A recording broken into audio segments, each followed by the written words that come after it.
जगत व्याप्तम् ब्रह्मा विष्णु शिवात्मकम् गुरु परतरम् नहि किंचित् तस्मै श्री गुरुवे नमः। सर्वे भवन्तु सुखिनः सर्वे सन्तु निरामयाः सर्वे भद्राणि पश्यन्तु मा कश्चित् दुःखभाग् भवेत्। परम तत्वाधार परम पुरुष पूर्णधनी मालिक कुलजो पुष्करनाथ जी महाराज की प्रिय आत्मा, सभी सत्संगी भाइयों बहनों माताओं बुजुर्गों बच्चों सबको राधा स्वामी। ये शब्द दाता दयाल का है और निसंदेह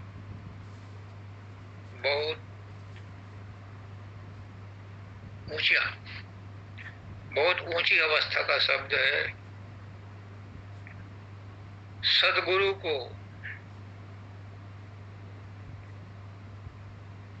प्यार में, अपने अनुभव में, अपनी हसरत में, अपने लगाव में, अपने अपनापन में कोई गुरु को धोबी कहता है, कोई शिकलीगर कहता है, कोई कुम्हार कहता है, कोई जूते गांठने वाला कहता है, कोई धन्ना सेठ कहता है, कोई कुछ कहता है, कोई कुछ कहता है। गुरु को सब अपने अपने ढंग से प्यार में जो चाहते हैं वो कहते हैं। बाबा सावन सिंह जी कहते थे कि गुरु से कोई सा रिश्ता जोड़ लो, क्या उसे पिता मान लो, बेटा मान लो, पति मान लो, मासूक मान लो, मासूका मान लो, बहरहाल उससे कोई रिश्ता जोड़ लो, क्योंकि जिससे रिश्ता जुड़ जाता है उससे प्रेम हो जाता है। बिना रिश्ते के तुम सड़क पे चले जा रहे हो, जाने कितने ही आदमी मिलते हैं, किसी से रिश्ता नहीं जुड़ता तो किसी से प्यार मोहब्बत भी नहीं। तो धोबिया प्रगटा जग में, वो सतगुरु के लिए उन्होंने धोबी बना दिया। प्रगटा जग में आप सब भी प्रकट हुए हो। क्यों? आप बनाए नहीं गए हो। कोई मालिक के पास फैक्ट्री नहीं थी, कोई रॉ मटेरियल नहीं था। क्या किया उसने? मैं एक से अनेक हो जाऊं, तो अनेक रूपों में प्रकट हो गया। तो आप सब भी उसी के रूप हो। फिर धोबिया प्रगटा जग में सजनी लीजो चुनर दूल्हा। हम सब भी उसी से प्रकट हुए हैं, लेकिन हम अपनी पहचान भूल गए हैं कि हम कौन हैं, कहां से आए हैं, क्या नाम है, हमारे माँ बाप का क्या नाम है, हम भूल गए। धोबिया प्रगटा जग में। धोबी कौन है? गुरु है। और रब मेरा सतगुरु बन के आया, सतगुरु मेरा रब बन के आया।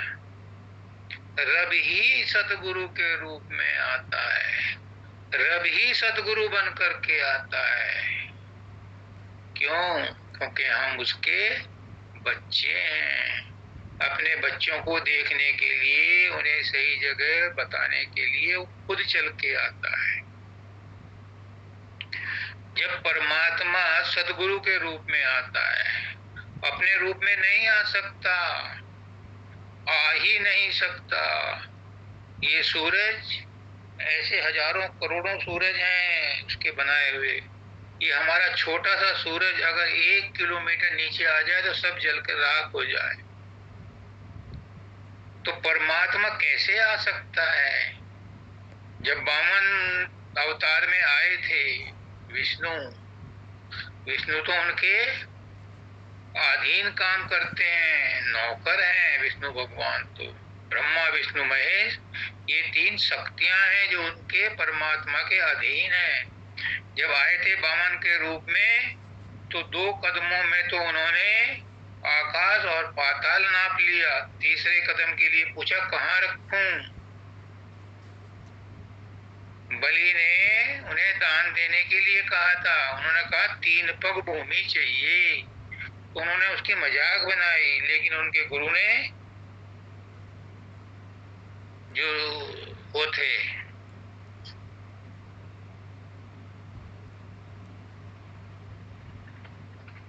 शुक्राचार्य, उन्होंने कहा बलि ये ब्राह्मण नहीं है, ये विष्णु भगवान है, इसको दान में संकल्प मत लेना,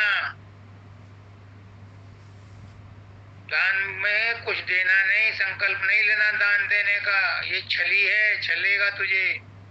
तो बलि ने कहा कि अगर ये भगवान है मुझसे मांगने आया तो मेरा सौभाग्य, मैं तो दूंगा। तो शुक्राचार्य उस कमंडल की टोटी में बैठ गए। उन्हें हटाने की, पानी नीचे निकला ही नहीं उसमें से, तो उन्होंने उसको तिनके से छेक दिया, यानी उनको संकल्प दिया। तो जब उन्होंने तीसरा कदम रखा तो बलि के सिर पर रखा। तो वो मालिक जो विष्णु भगवान का भी मालिक है, वो कैसे धरती पर आ सकता है? वो आएगा तो धरती हवा की तरह से उड़ जाएगी। वो नहीं आता, अपने रूप में आ ही नहीं सकता। कोटि कोटि ब्रह्मांडों का मालिक है, वो कैसे आ जाएगा? और कैसे तुम उसे पहचानोगे? कैसे तुम उसका आधार कार्ड देखोगे? कैसे तुम उसका पैन कार्ड मांगोगे? लेकिन वो आता है अपने बच्चों के लिए। वो सतगुरु बन के आता है, हम जैसा बन के आता है, हमारे साथ प्रेम का व्यवहार करता है, हमारे साथ घुलता मिलता है, ताकि हम उससे बात कर सकें, वो हमारे दुख दर्द को समझ सके, उसका इलाज बता सके। आता है तो क्या आया? धोबिया बन करके आया और कहता है कि मैं तुम्हारे सब कष्टों को दूर कर दूंगा, तुम मुझसे प्यार करो। पुष्कना जी बार बार कहते थे क्या?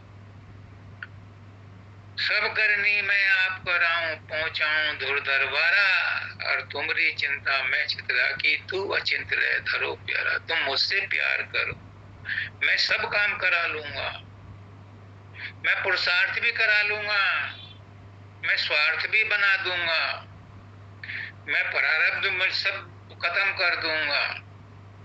तुम मुझसे प्यार तो करो, इतना तो पुरुषार्थ करो, मुझसे प्यार करो और चिंता मुझे दे दो,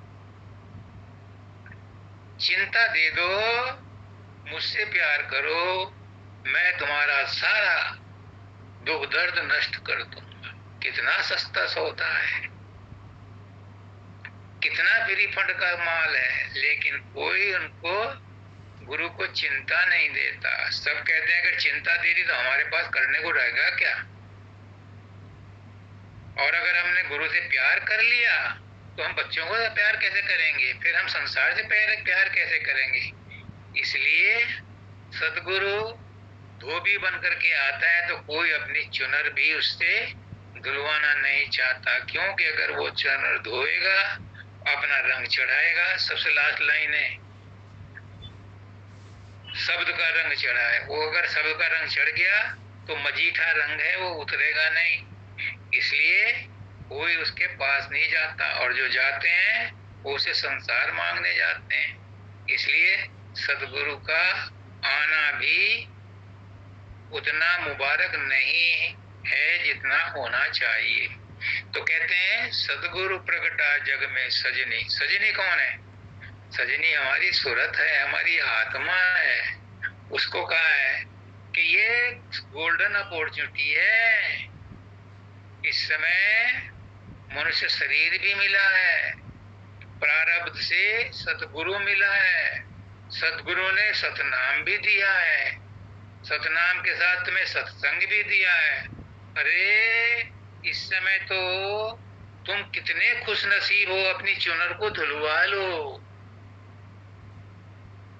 लोगों को तो यही पता नहीं, मानव दयाल जी कहते लोगों को यही पता नहीं कि उनकी चुनर मैली भी है। उन्हें नहीं पता कि उनकी चुनर मैली है, उनका अंतःकरण मैला है, उन्हें नहीं पता। उन्हें लगता है कि जो तू कह रहा है वो ठीक कह रहा है, जो मैं कह रहा हूं वो ठीक है। अहंकार में इतना ज्यादा हमारा पतन हो गया है, हमें यही नहीं पता कि हम गलत हैं। हम हमेशा ये कहते हैं दूसरा गलत है, जबकि दूसरा गलत नहीं है, गलती हमारी है। परमात्मा ने कोई गलत काम किया ही नहीं, कोई बुरा आदमी बनाया ही नहीं। मानव दयाल जी कहते जैसी दृष्टि वैसी सृष्टि। प्रेम की दृष्टि जब आई, ईश्वर में हो गई सृष्टि। अपने नजर का फर्क है। अगर हमारी नजर सही है तो दुनिया में सब सही है, और अगर हमारी नजर में खोट है तो दुनिया खोटी है हमारी नजर। अदरवाइज कोई खोटा है ही नहीं इस संसार में, सब प्रेम की मूरत है। अगर कोई है तो उसका जज हमें किसने बनाया है कि हम उसे खोटा कहें? किसने बनाया है? जज सुप्रीम कोर्ट में बैठे हैं, जज हाई कोर्ट में बैठे हैं, जज सेशन कोर्ट में बैठे हैं, जज, और उनकी ड्यूटी है। हमें किसने ठेकेदारी दी है कि हम दूसरों को भला बुरा बताते रहें? और ये जज जो हैं ये भी सांसारिक जज हैं। इन जजों का बाप परमात्मा सुप्रीम जज है। तो उससे जब हमारी लौ लग जाती है तो फिर हमें कोई डर किसी का नहीं रहता, फिर हम अभय हो जाते हैं। आगे क्या कहते हैं? जन्म जन्म की मैली चुनरिया। एक जन्म के थोड़ा ही कर्म है खराब, अरबों खरबों जन्म हो गए हमारे, कितने सतयुग, कितने द्वापर, कितने त्रेता, कितने कलयुग बीते हैं, सब में हम ही थे। चोला बदल बदल करके ही हमने यहाँ आकर के अपने नाम और रूप बदल करके अपने आत्मा को भुला दिया है। इस संसार को ही अपना घर समझ रहे हैं, जबकि ये संसार हमारा घर नहीं है। जन्म जन्म की मैली चुनरिया देखत जिया घबराए। किसका जिया घबराता है? जो परमात्मा की तरफ लग जाता है, जिसे परमात्मा से लगन लग जाती है, उसे अपने अंदर बड़ी ग्लानि होती है। अरे तूने क्या कर दिया, अब तो अपने आप को संभाल। गुरु कहता है जो बीत गई सो बीत गई, आगे की सुध ले, अगली तो सुधारो। जो बीत गई उसे तुम कुछ नहीं कर सकते, जो हो गया उसे नहीं कुछ कर सकते। भविष्य में क्या होगा इसका भी तुम्हें कुछ पता नहीं, लेकिन वर्तमान में जो हो रहा है उसे तुम सुधार सकते हो। और सुधारना क्या है? परमात्मा से प्यार करना, सतगुरु से प्यार करना। अब कोई कहे कि सतगुरु मुझसे प्यार करवाना चाहेगा तो करवा लेगा, ये तो कोई तर्क ना हुआ। जब कृष्ण भगवान ने अक्रूर को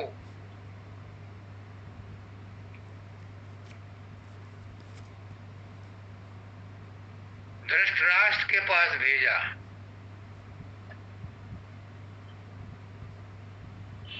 तो धृतराष्ट्र अंधा था, उसे तो बहनना चाहिए था।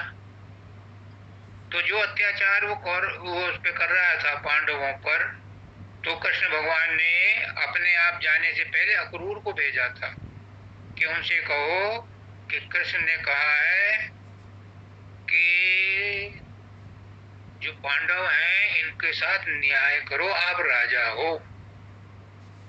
तो अक्रूर ने थोड़ा और बढ़ा चढ़ा करके कह दिया कि कृष्ण जो है विष्णु भगवान के अवतार हैं, उन्होंने कहलवाया है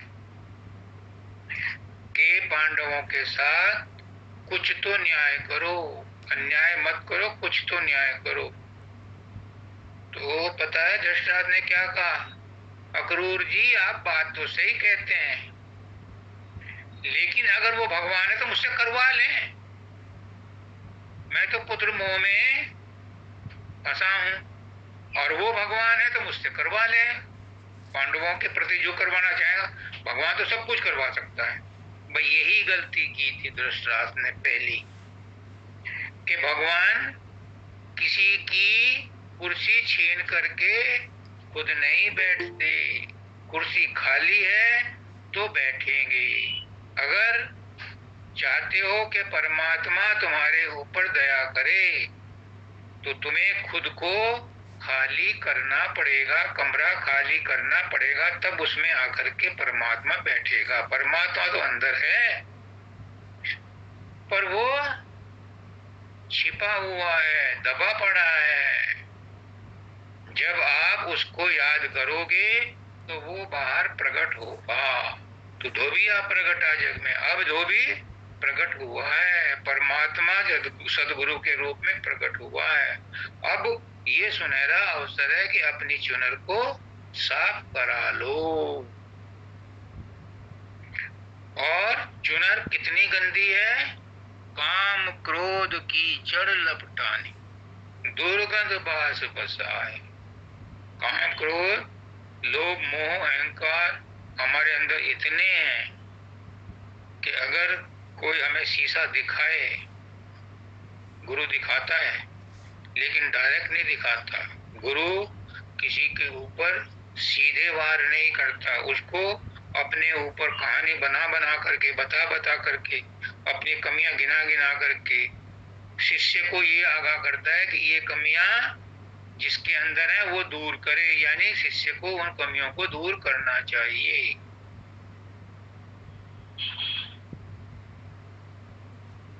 अब ये जब हम सत्संग सुनते हैं तो क्या होता है? अगर कोई अच्छी बात कही है, ये तो मैं जानता हूं गुरु ने क्या नई बात कह दी, तो मुझे पता है पहले से। और अगर सुधारने के लिए कोई डंडा मारा है, कोई बात कही है, तो उसे शिष्य क्या कहता है? ये उसके लिए है, उसके अंदर कमी है, उसको सुधारने के लिए कही है, मुझे नहीं कही। बच यहाँ पे बच गया। बच क्या गया? जो उसे सुनहरा अवसर मिला था अपने आप को सुधारने का, वो खो दिया। दूसरों के ऊपर टाल दिया कि जो गुरु कहता है कि काम क्रोध लोभ मोह अहंकार को छोड़ो, तो वो सोचता है कि दूसरों के लिए कहा है, मेरे लिए नहीं कहा। और जो अच्छी बात है, अच्छी बात बताइए किसी के बारे में, वो कहता है हाँ ये तो मैं जानता हूं, ये तो मेरे लिए थी। इस तरह से काम नहीं चलता। फिर क्या है? धोबिया आया चतुर से आना। शब्दानंद जी महाराज कहते थे कि हुजूर महाराज कहते हैं कि जिस समय कोई सतगुरु के पास आता है तो उसके जो ललाट है, जो उसकी त्रिकुटी है, उसमें उसके सिटी स्कैन, एक्सरे, सब कुछ आ जाता है कि किस पर्पस से आया है, क्या चाहता है, क्या मनसा है। तो सतगुरु के पास जो आता है उसका सारा हिसाब किताब, history, geography, chemistry, biology, physics, सब उसके माथे पर खिंच जाती है गुरु के। वो बताता नहीं है, वो पर्दाफाश नहीं करता किसी का, पर समझ जाता है कि ये क्या है, इसके कितने दिन में कर्म कटेंगे, इसको कैसे मैं उत्थान कर सकता हूँ, इसके लिए क्या योग्य और उपयुक्त तरीका है, वो उसी से उसको गाइड करता है, मांझता है। तो धोबिया आया चतुर से आना। धोबिया इस मामले में बहुत इंटेलिजेंट है। क्यों? क्योंकि वो इंटेलिजेंटों का बाप है, वो परमात्मा है। ज्ञान सारा आत्मा से निकलता है और वो आत्मा ही है जो सतगुरु के रूप में आई है। तो ज्ञान का भंडार है, वो चतुर्थ से आना है। आगे कहते हैं अवघट घाट सजाए। अवघट घाट क्या है? घाट कहते हैं जहाँ पर धोबी कपड़े धोता है, उनके घाट बटे हुए होते हैं। मलेशिया। अगर 10 धोबी हैं तो उनके 10 घाट होंगे। उनका जो लकड़ी का स्लीपर है जिस पर वो ठोकते हैं कपड़ों को, उनके भी अलग अलग ठिये होते हैं। तो यहाँ पर कहा है अवघट घाट सजाए। हमारे घट 2 हैं। ये तो बाहर का घाट है, अंदर में हमारे 2 घट हैं। मैंने बोला था एक दिन हमारे 2 मन हैं, एक सुमन एक कुमन। एक घट हमारा नीचे, यहाँ से तीसरे नीचे का है और दूसरा ऊपर का है। ये दोनों ऊपर नीचे ऐसे रखे हुए हैं, यानी जैसे 2 घड़ों के मुंह ऊपर नीचे रख दिए हैं। ये 2 घट हैं। नीचे में संसार है, ऊपर में परमात्मा है। कहते हैं कि औंधा कुआं है, उसमें से अमृत बरस रहा है। अमृत बरस रहा है, लेकिन उसको मन चाट जाता है, मन खा जाता है, सूरत को नहीं पीने देता। तो यह सतगुरु ने क्या किया? अवघट घाट सजाए। उसने अवघट घाट बनाया है, यानी दोनों घाटों को अलग करके एक नया घाट बनाया है। और वो घाट है तीसरा तिल। इस पर बैठ करके क्या करता है गुरु? कर्म की भट्टी, तप की अग्नि, ज्ञान का साबुन लगा है। ये है सतगुरु का फिजिकल, मेंटल,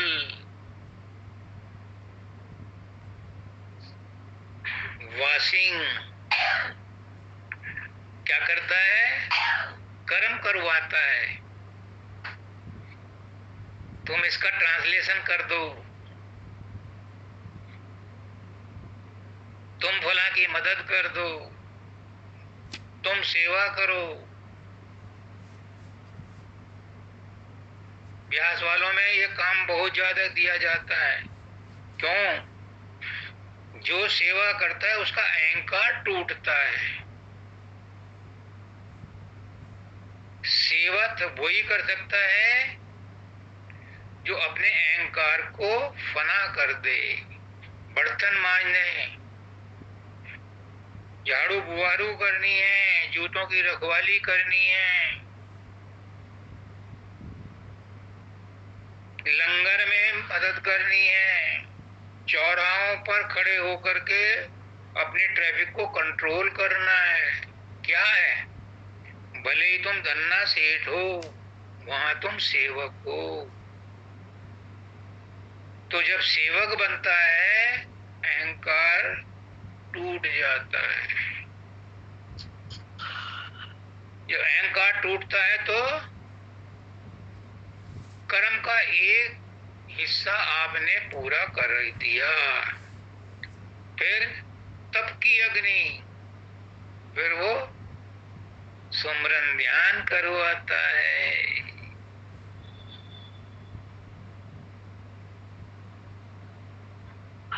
हमारे यहाँ कहते थे मंगल देव जी कि हम अलग अलग गांव के, अलग अलग प्रदेशों के आदमी मिलते हैं सत्संग में। अपने गांव वालों से भले ही हम भाईचारे का व्यवहार ना करें, लेकिन जब सत्संगी आते हैं तो उनसे बड़े प्रेम से बर्ताव करते हैं। ये क्या है? कौन है वो प्रेम करने की कड़ी, जड़ी, डोर? वो है सतगुरु। जो सतगुरु का प्यारा, मेरा भी वो प्यारा है। जब वह सतगुरु के प्यारे हैं तो सभी हम आपस में जुड़ जाते हैं। तप की अग्नि तपाता है वो। तुम्हें इतनी देर साधन ध्यान करना है, मन चाहे बैठे या ना बैठे, तुम्हें बैठना है। शरीर को कष्ट भी हो तो भी बैठना है, मन को की चंचलता हो तो भी बैठना है। ये क्या है? ये तप है। और उसके बाद कहता है ज्ञान का सा बुनला है, ज्ञान देता है। तुम शरीर नहीं हो, तुम मन नहीं हो, तुम कमजोर नहीं हो, तुम अजर अमर अविनाशी आत्मा हो, तुम परमात्मा के अंश हो, तुम वही हो। उसका जी क्या कहते हैं, जब गधे का बच्चा गधा होता है, बकरी का बच्चा बकरा होता है, घोड़े का बच्चा घोड़ा होता है, तो इंसान का बच्चा इंसान होता है। तुम परमात्मा के बच्चे हो तो तुम कौन हो? तुम परमात्मा ही हो। क्यों अपने आप को छोटा समझते हो? क्यों अपने आप को कमजोर समझते हो? तुम परमात्मा ही हो। क्योंकि परमात्मा ने ही कहा था मैं एक से अनेक हो जाऊं, और अनेक रूपों में वही प्रकट हुआ है। तो तुम परमात्मा को क्यों गाली देते हो? मुझे मानव दयाल जी ने लिख करके भी कहा, और जब मैं जाता था तो मेरे थप्पड़ भी मारते थे, कमर में घूसा भी मारते थे। मुझे गाली देता है, अपने आप को नीच कहता है, अपने आप को कमजोर कहता है, अपने आप को लंपट कहता है, मुझे गाली देता है। तू कौन है? तू मेरा अंश है, तो जो मैं हूं वही तू है, तू अपने आप को कमजोर क्यों कहता है? ये ज्ञान देता है गुरु। एक चीज इसमें नोट की है मैंने, इसमें धोबिया 3 जगह आया है। पहली लाइन में आया है, चौथी लाइन में आया है, और 8वीं लाइन में आया। 3 जगह धोबिया देने की क्या जरूरत थी? है उसके 3 रोल हैं। पहला रोल, धोबिया प्रगटा जग में फिजिकल रूप में आया है। देखो बातों में से बात निकलती है। दूसरे में कहता है धोबिया आया चतुर सयाना, अवघट घाट सजाए। ये अंदर में त्रिपुटी वाला सदगुरु है, धोबिया है।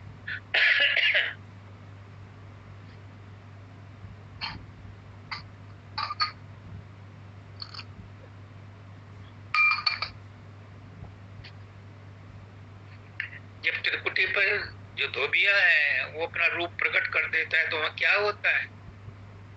वो प्रकाश और शब्द खुलता है। वहां पर एक बात बता दूं, नोट कर लेना, मैंने नहीं, बाबा चरण सिंह जी भी कहते हैं, बाबा सावन सिंह जी भी कहते हैं, हजूर महाराज भी कहते हैं, मानव दयाल जी ने भी कहा है, और बाबा फकीर ने डंके की चोट पर कहा है, जो सहदल कमल में पहुंच जाता है उसके संचित कर्मों में माचिस लग जाती है। संचित कर्मों में जो सबसे ज्यादा भयंकर हैं, प्रारब्ध कर्म तो संचित कर्मों का एक छोटा सा तिनका है। सबसे ज्यादा कर्म तो संचित है। लिखा ना इसमें, जन्म जन्म की मैली चुनरिया, जन्म जन्मांतरों से, अरबों खरबों वर्षों से, अरबों खरबों जन्मों से जो संचित कर्म हो रखे हैं इकट्ठे सहदल कमल में, उन्हें सदगुरु माचिस लगा देता है। कब? जब कोई सहदल कमल में पहुंचता है, सदगुरु के मार्गदर्शन में चलता है, तो संचित कर्म खत्म हो जाते हैं। क्रियमाण कर्म लेखे में लिखे ही नहीं जाते, और प्रारब्ध कर्मों को गुरु नहीं छेड़ता, क्योंकि प्रारब्ध कर्मों को भुगतने के लिए ही शरीर मिला है। अगर प्रारब्ध कर्मों को छेड़ दिया तो शरीर भी छिन्न भिन्न हो जाएगा। गुरु ऐसा नहीं करता है। गुरु झाड़ी पर पड़ी हुई चुनर को खींचता नहीं है, हाथ का सहारा दे करके एक एक कांटे से उभार करके सही सलामत लाता है। इसमें भी लिखा है, सत्संग शिला पे मल मल धोवे, चूनर मैल भरत। सत्संग दे दे करके, सत्संग दे दे करके, सत्संग दे दे करके इतना ज्ञान का साबुन लगाता है, इतना ज्ञान देता है कि हम गफलत में जो पड़े हैं वो जाग जाते हैं। क्या जाग जाते हैं?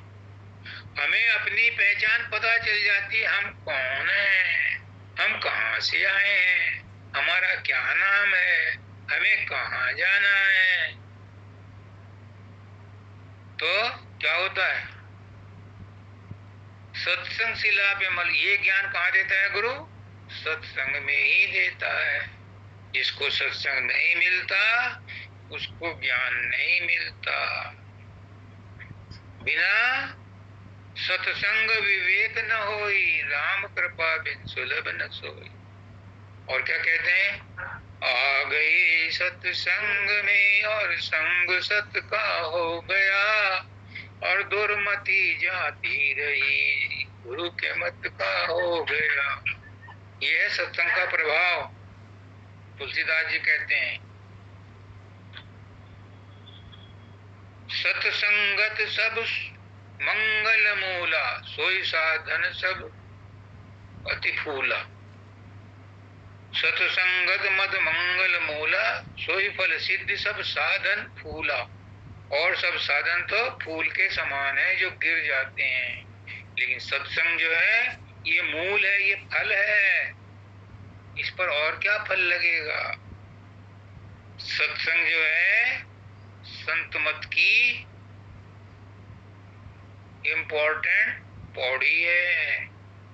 बिना सत्संग के संसार का भी कोई काम नहीं हो सकता, तो अध्यात्म का काम कैसे होगा? अगर सत्संग नहीं मिलेगा तो लड़की रोटी बनाना नहीं सीख सकती। सत्संग नहीं होगा तो वकील वकालत नहीं कर सकता। सत्संग नहीं होगा तो डॉक्टर नहीं बनेगा। इनको अपने सीनियर के साथ सत्संग करना पड़ता है, लगना पड़ता है। सत्संग की महिमा व्यवहार में भी बहुत है, तो अध्यात्म में तो उससे भी ज्यादा है, क्योंकि अध्यात्म का रास्ता तो अंधेरा है, कांटों भरा है। वहां तो कोई गाइड सतगुरु अगर नहीं मिला तो आगे का रास्ता तय नहीं होता। तो सत्संग शिला पे मल मल धोवे, चूनर मैल भरा है। फिर क्या होता है? पटे न बिगड़े, सूत न बिखरे। यही तो तारीफ है। उस चुनर को खींचता नहीं है कांटों से, एक एक कांटे से उभार करके बचा करके लाता है। लाए हैं हम तूफान से कश्ती संभाल के, इस देश को रखना मेरे बच्चों संभाल के। सतगुरु भी कहता है, मैं तुम्हारी चुनर को बड़े हिकमत से, बड़े धैर्य से, बड़े यत्न से साफ कर रहा हूं। इसमें ब्लीचिंग पाउडर नहीं लगाता, डंडे से पीट पीट करके नहीं करता जैसा धोबी करता है।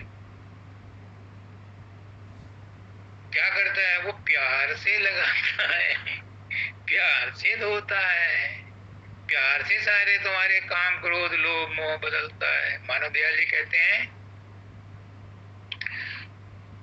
कि काम बुरा नहीं है, काम ना हो तो संसार की संतति नहीं होगी, बढ़ेगी नहीं।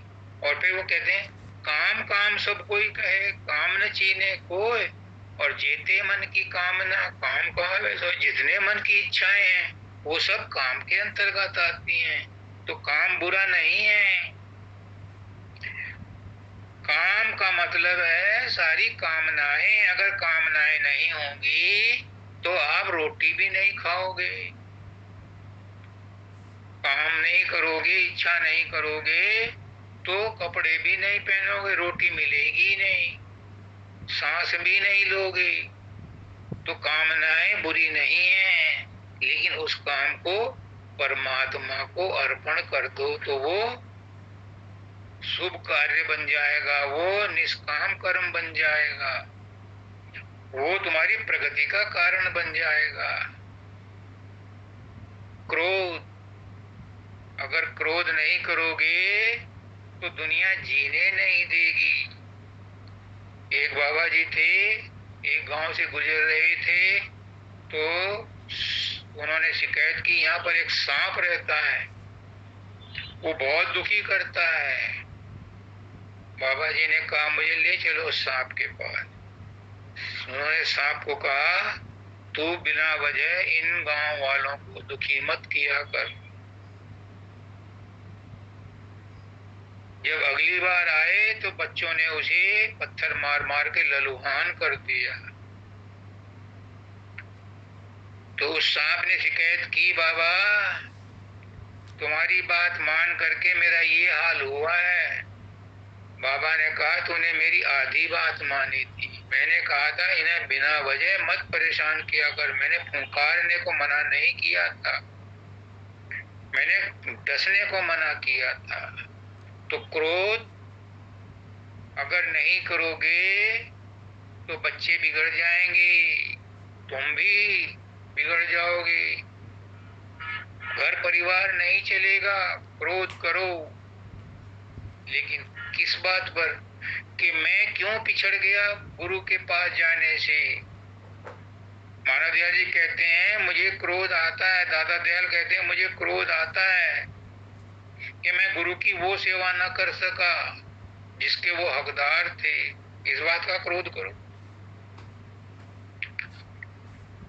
परमात्मा को पाने के लिए मेरे प्रयास कम क्यों हैं, इस बात का क्रोध करो। लोभ,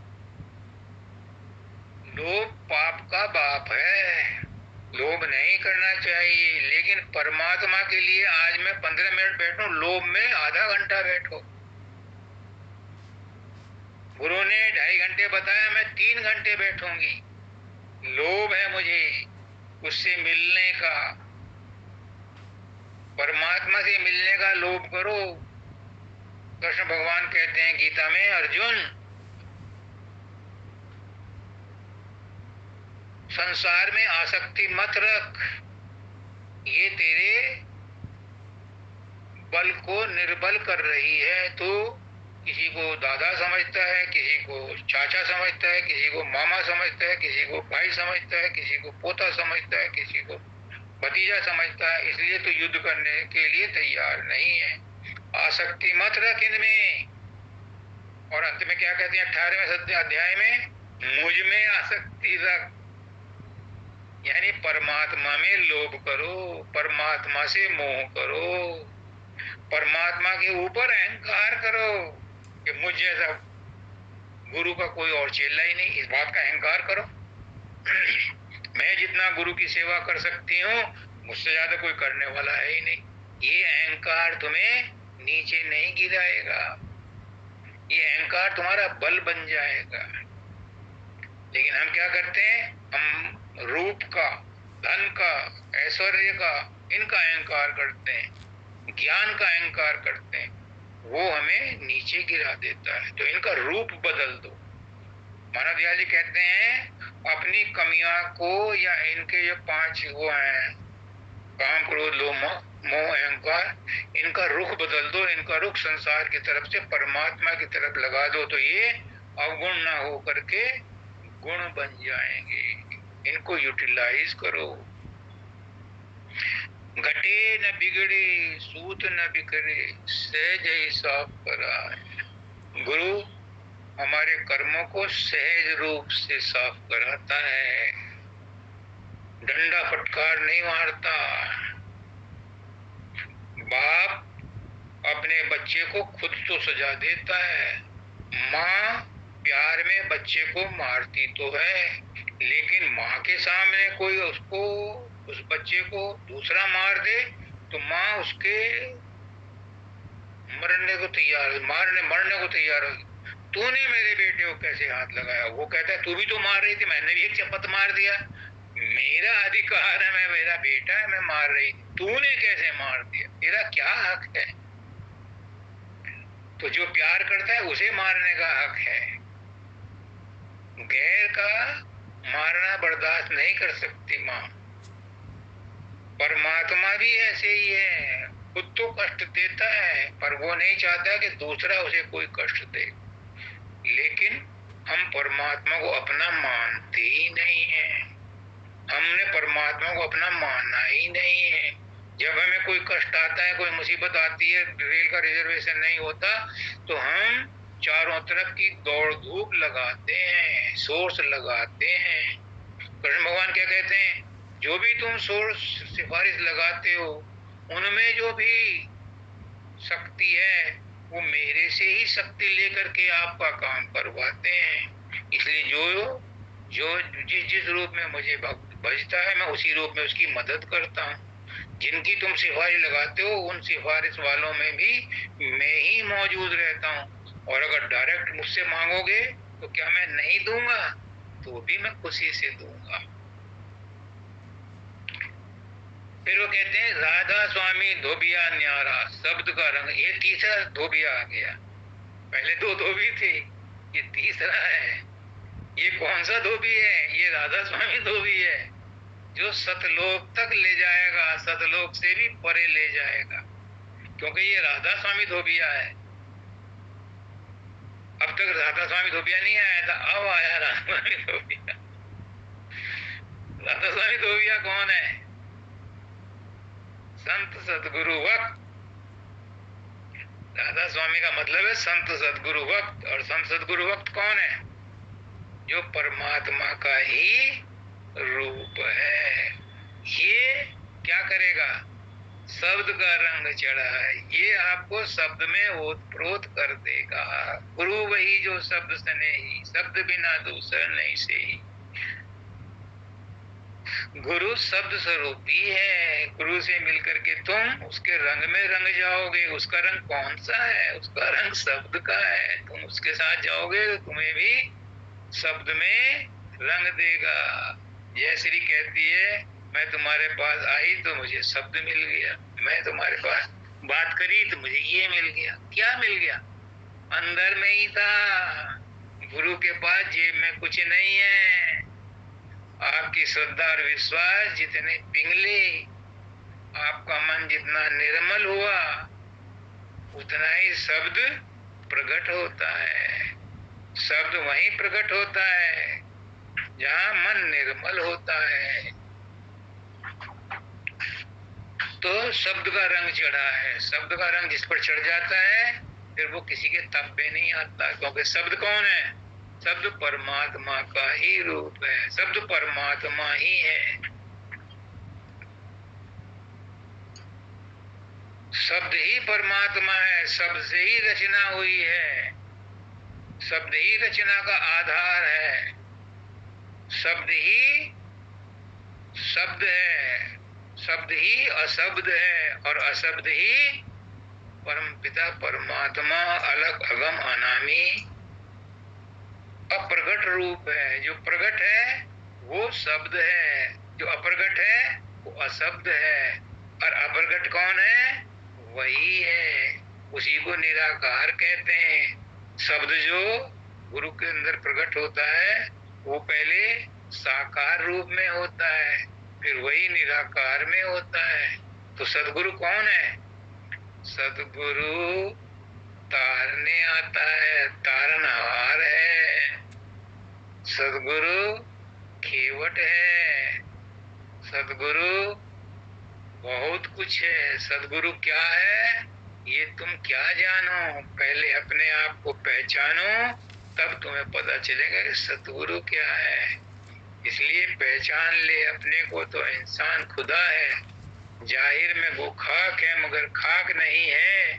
जलवों की खता क्या जो दिखलाई नहीं देते, खुद देखने वालों की नजर पाक नहीं है। तो अगर सदगुरु को पहचानना है तो पहले अपने आप को पहचानो। तारने वाले को पहचानना है तो पहले तरने की इच्छा पैदा करो। अभी माता जी ने और जयश्री ने कहा इच्छा जरूर करनी चाहिए, पर संसार की नहीं, तरने की इच्छा करनी चाहिए। जिसके मन में तरने की इच्छा है उसकी मदद परमात्मा करता है। बाबा फकीर कहते हैं कि तुमने साधन अभ्यास नहीं किया, तुमने सुमरन ध्यान भी नहीं किया, तुमने सुमरन ध्यान भी नहीं किया, लेकिन तुम्हारे अंदर परमात्मा से मिलने की इच्छा है, तो तुम्हारा काम हो जाएगा इसी जन्म में। और तुमने बहुत साधन अभ्यास किया है, बहुत समाधि ध्यान लगाया है, और अंदर में परमात्मा से मिलने के बजाय संसार मिलने की इच्छा है, तो भूल जाओ, नहीं होगा काम। इसलिए अगर परमात्मा से मिलने की दृढ़ इच्छा है,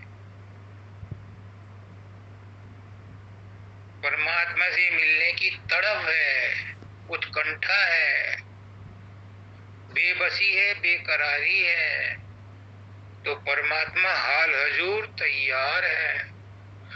ये साधन अभ्यास क्यों करते हैं, समाधि ध्यान क्यों लगाते हैं?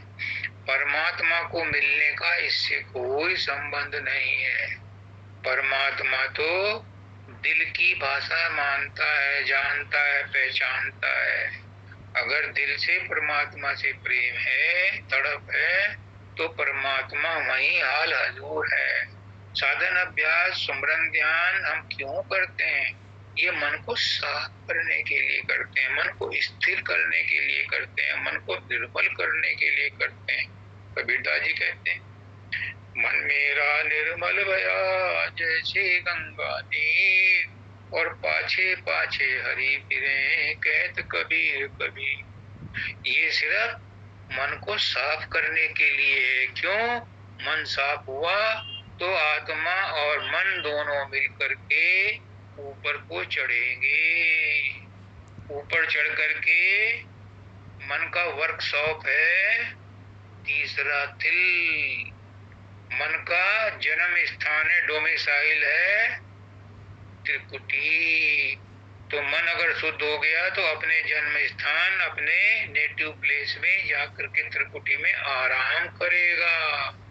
फिर आत्मा आत्म पद में शून्य में जाएगी, लेकिन शून्य भी उसका अंतिम स्थान नहीं है। वहां फिर सदगुरु की मदद से वो 10वां द्वार फोड़ेगी, 10वां द्वार फोड़ करके महाशून्य में जाएगी। महाशून्य में बहुत प्रकाश है, 12 सूर्यों का प्रकाश है, लेकिन इतनी चकाचौंध है कि अंधेरा ही अंधेरा है।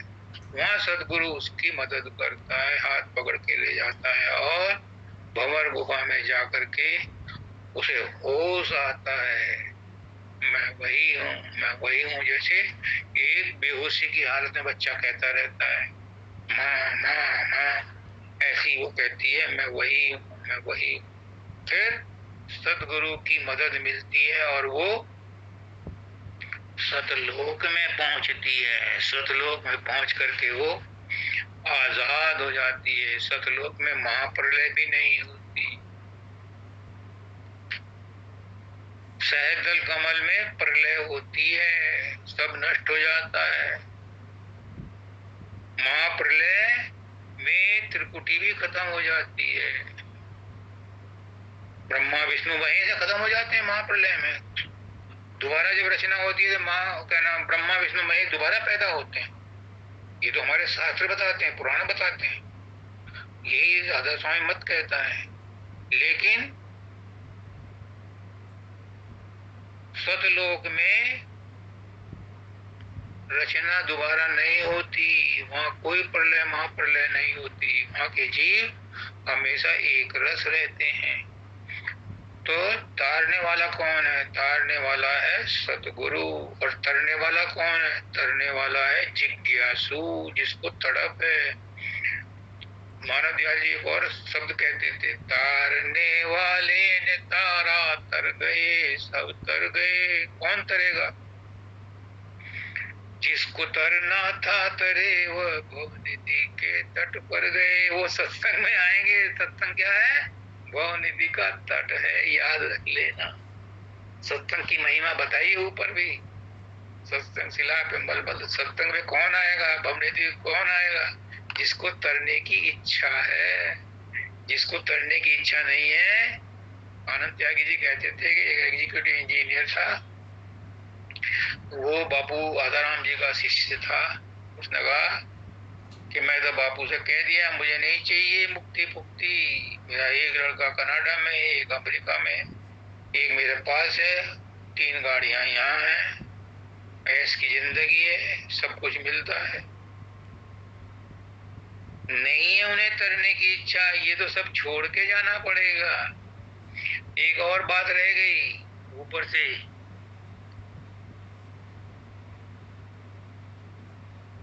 जन्म जन्म की मैली चुनरिया देखत जिया घबराए, दूसरी लाइन ये समझने की बात है। क्या जन्म जन्म की मैली चुनरिया? आत्मा मैली थी? नहीं, आत्मा तो कभी मैली नहीं है। आत्मा तो अजर अमर अविनाशी है, ना इसे पानी गीला कर सकता है, ना आग जला सकती है, ना वायु सुखा सकती है। तो तुम्हारे कर्म कैसे इसे गंदा कर सकते हैं? नहीं कर सकते। कौन गंदा होता है? ये बात हो रही है सूक्ष्म शरीर की।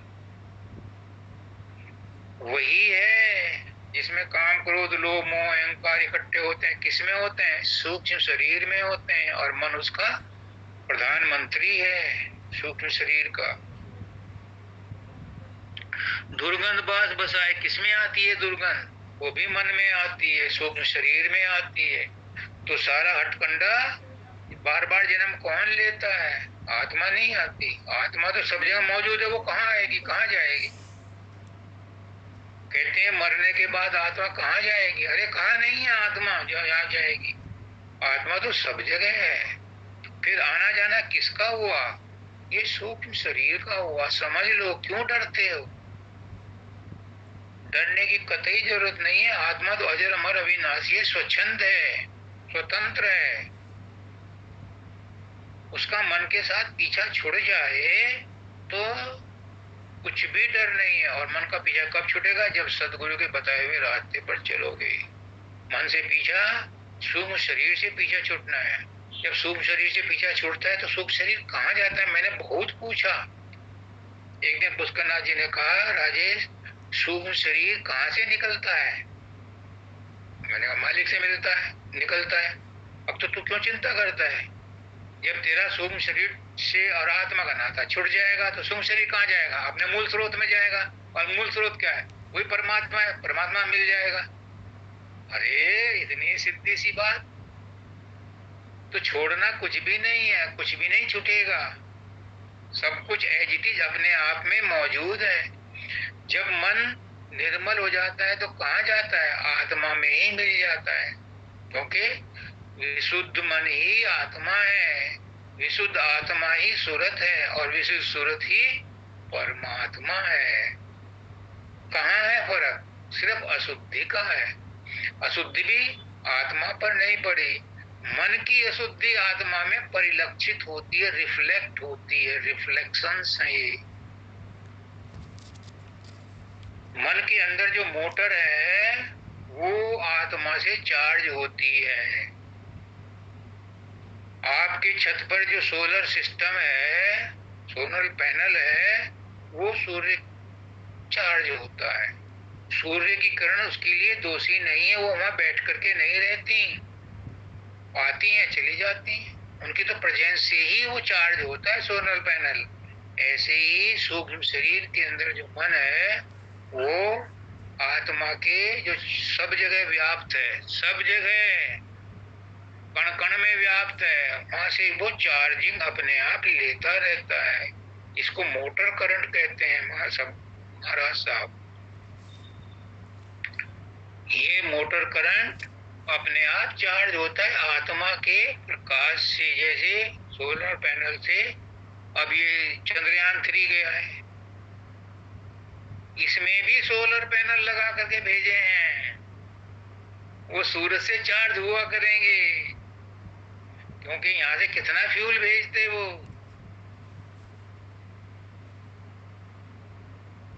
ऐसे ही जो सूक्ष्म शरीर है इसमें चार्जिंग होती है। ये इसकी अस्तित्व कब खत्म होता है? जब आत्मा अपने मूल स्रोत में मिल जाती है तो उसे कोई और चार्जिंग पॉइंट नहीं मिलता। तो वो भी स्वामी जी महाराज का एक शब्द है, मन कहता है कि मैं भी दुखी हो गया, तू भी दुखी है, चलो गुरु के पास चलते हैं। और गुरु के पास जाते हैं तो दोनों कहते हैं कि अपने अपने महल समान, तू अपने महल में जा, मैं अपने महल में जा रहा हूं। यानी वो भी सदगुरु में समा जाता है और आत्मा तो सदगुरु की अंश है ही। वो तो उसमें मिल करके समुद्र में बूंद मिल करके समुद्र ही हो जाती है। उसमें रत्ती भर भी फर्क नहीं रहता। लालची तरे, कामी तरे, क्रोधी तरे, मोही तरे, नीच योनि में जो थे वे नाम लेकर ऊपर करे। तो भाई आप इतने कमजोर नहीं हो। नाम लेकर के तो पापी से पापी भी तर जाता है। गुरु ने तुम्हें वो नाम दे रखा है। तुम धन्ना सेठ हो, तुम जौहरी नहीं हो, यही कमी है, वरना रतन तुम्हारे पोटली में बंद है। परमात्मा ने तुम्हें, पहले मैंने कहानी सुनते थे बचपन में, कोई आदमी विदेश से अपना धन कमा के लाया तो वहां से लाल खरीद के लाया, लाल, लाखों रुपए का होता। तो वो उसने अपने बदन में सिवा लिया, मतलब सिलवा लिया, ताकि कोई चोर चोरी ना कर सके। पता नहीं सच है कि नहीं, झूठ है, लेकिन ये सच है कि परमात्मा ने हमारे अंदर अनमोल खजाना सबके अंदर रखा हुआ है और वो अनमोल खजाना हमारी खोपड़ी में है। परमात्मा यहीं बैठा है। तुम्हें सिर्फ यहाँ से यहाँ तक की यात्रा करनी है और उसमें गुरु सतगुरु तुम्हारी मदद करता है। अभी हम ऑपरेशन, हमारा जो फील्ड ऑफिस है वो यहाँ है, तीसरे तिल पर। मन भी यहीं पर है और आत्मा भी यहीं पर। नीचे की तरफ जाते हैं तो संसार का काम करते हैं, ऊपर की तरफ जाते हैं तो अपने घर जाने का काम करते हैं। तो सदगुरु ने तुम्हें नाम बख्शा है, नाम रतन, धन पाए के तुम गरीब नहीं रह सकते। ये अनमोल रतन है, अनमोल रतन है, इसका कोई मूल्य नहीं है। नाम रतन धन पायो जी मैंने, नाम रतन धन पायो। जितने भी संसार के धन है सब लुट जाते हैं, सब छिन जाते हैं, लेकिन गुरु का नाम रतन ये नहीं छूटता, ये नहीं लुटता। दिन दिन होत सवायो, पायो जी मैंने नाम। जितना तुम इसे जपोगे उतना ही आप ऊपर तरक्की करोगे। तो आज की तारीख में मैं सबसे हाथ जोड़ के प्रार्थना करता हूँ कि ये सुनहरा अवसर है, इसका फायदा उठाओ। आपके गुरु ने जो आपको नाम दिया है उसे पकाओ, उसका फायदा